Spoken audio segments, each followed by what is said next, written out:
won't find him complaining. For Steady Eddie it is no problem. No problem.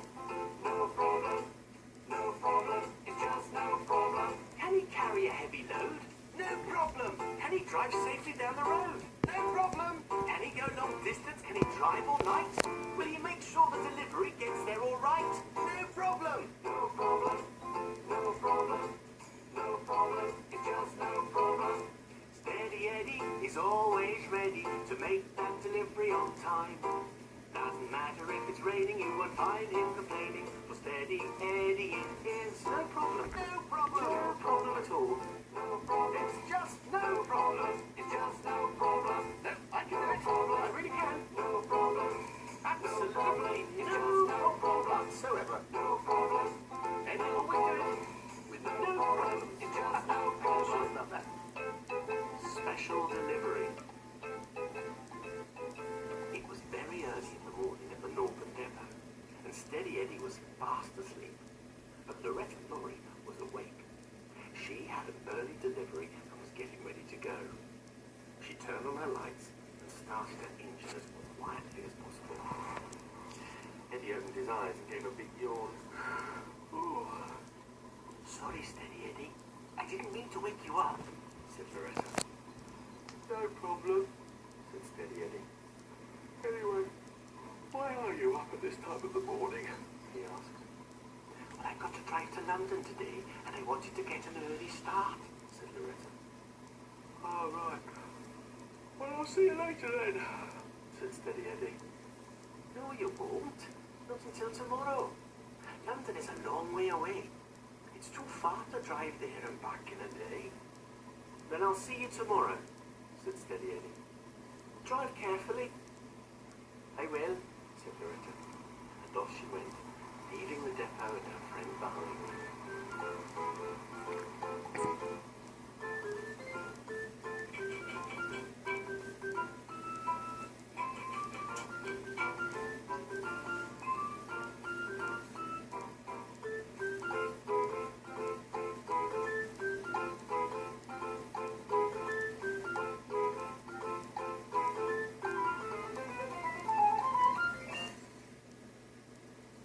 Later that morning, Steady Eddie was parked outside his garage, wondering what he was going to do today. All of a sudden, he heard a rattling and a clattering heading his way. Mind your backs, called Freddie Forklift as he rushed out of the warehouse. Got a special delivery for you. Oh, said Steady Eddie excitedly. What is it? Well, said Freddie Forklift, you're delivering a brand new set of gates for the palace. Not the palace, where the Queen lives, asked Eddie as Freddie gently loaded the gates for him. Yeah, that's the one. So it's very important that you are on time. We cannot keep the Queen waiting now, can we? Steady Eddie is never late, he said proudly. And I'm not sure where the palace is. That's okay, said Freddie. You're not taking the gates to the palace. You've just got to get them to the railway station on the other side of town, and they'll be loaded on the train for the long journey south. No problem, said Steady Eddie, slightly disappointed that he wasn't going to see the Queen. I know where the station is.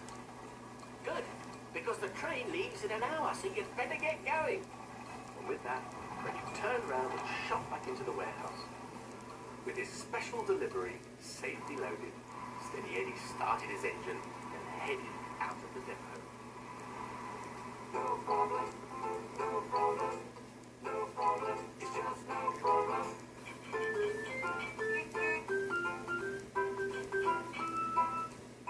I've got plenty of time, thought Eddie as he approached the road to the town centre.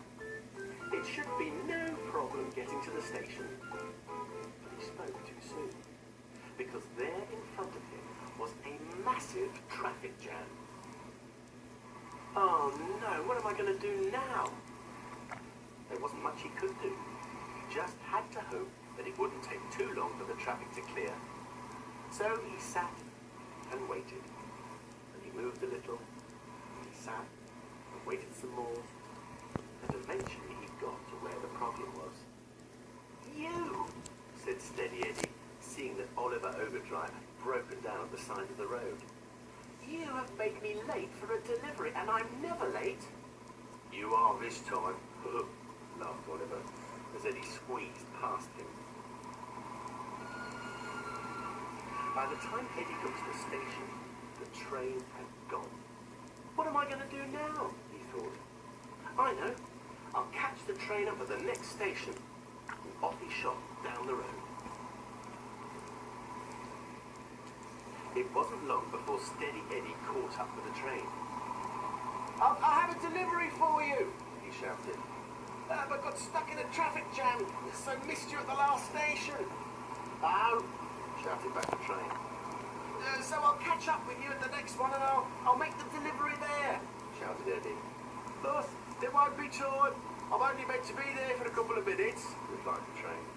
But it's a very special delivery for the Queen. It can't be late. If you go down the motorway heading south, I'll meet you at the Midland station. I'll be there in an hour if you take the delivery there. No problem, said Steady Eddie. I'll see you later. And off he went towards the motorway. Steady Eddie liked driving up and down the motorway because it was difficult to get lost. All you had to do was keep going straight until you saw the signpost for your exit. And normally, in the middle of the day, the traffic flowed along nicely. All of a sudden, Steady Eddie noticed that he was running out of fuel. Oh no, he said. What am I going to do now? If I stop and fill up, I might miss the train at the next station. But if I don't, I'm going to run out before I get there. Eddie had no choice. He had to pull off at the next service station. Can you fill me up, please? Asked Eddie. Of course, said the pump attendant. And he filled Eddie's tank with lovely fresh diesel. As soon as his tank was full, Eddie thanked him and headed back down the motorway. When he arrived at the Midland station, he was too late. The train had already been and gone. Well, thought Steady Eddie, this really is a very special delivery, so I'm going to have to keep going and catch the train at the next station. So off he went, heading south. Finally, after many, many miles, Steady Eddie arrived at the next station. And to his great relief, the train was still there. Hey, you made it, said the train. I was getting worried about you. Yes, replied Eddie. Sorry I missed you at the last station, but I had to stop and get some fuel. Now I'm here, we can load the gates and you can be on your way. Well, there's no need for that, said the train. Why not? Asked Steady Eddie. You have to take the gates to London. We are in London, said the train. I don't believe it, said Eddie with a big sigh. I've driven all the way. God. So who's picking up the gates? Hey, here, said a very smart man with a royal crest on it. Her Majesty the Queen has sent me to pick up the gates and bring them to the palace. We should load me up, don't you think? Yes, sir, said Eddie politely. But I think they're going to be too big for you to carry. That is a pity, but never mind. You'll bring them. What? Me? I'm going to the palace? Said Eddie excitedly. Come on, follow me, said the royal band. We can't keep the Queen waiting. And off they went.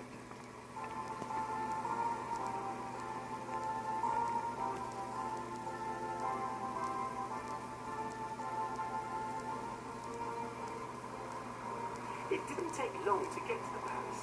When they arrived, the Queen was waiting expectantly. Hello, she said to Steady Eddie. And who might you be? I'm Steady Eddie, ma'am, said Eddie nervously. And I have some lovely new gates for you. Splendid, said the Queen. I'll get someone to unload them. And maybe one of my butlers will come out and give your headlights a little polish for you. Thank you, said Eddie politely. Oh, how was the journey down?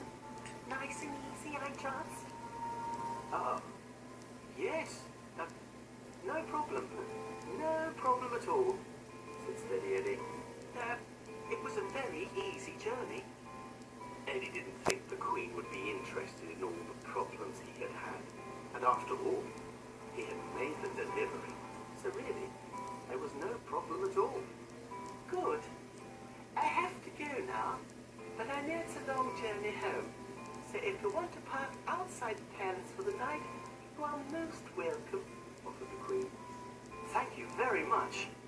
I think I will, said Steady Eddie as the Queen went back inside. Once the gates had been unloaded, Eddie went and parked outside the palace for a good night's sleep.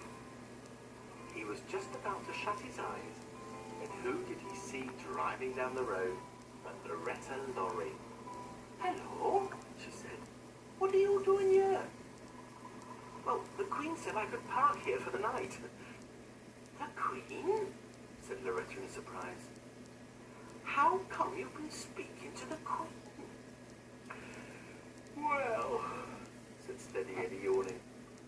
It all started this morning, way back at the depot. I had this very special delivery to make. But Steady Eddie was asleep before he could finish the story.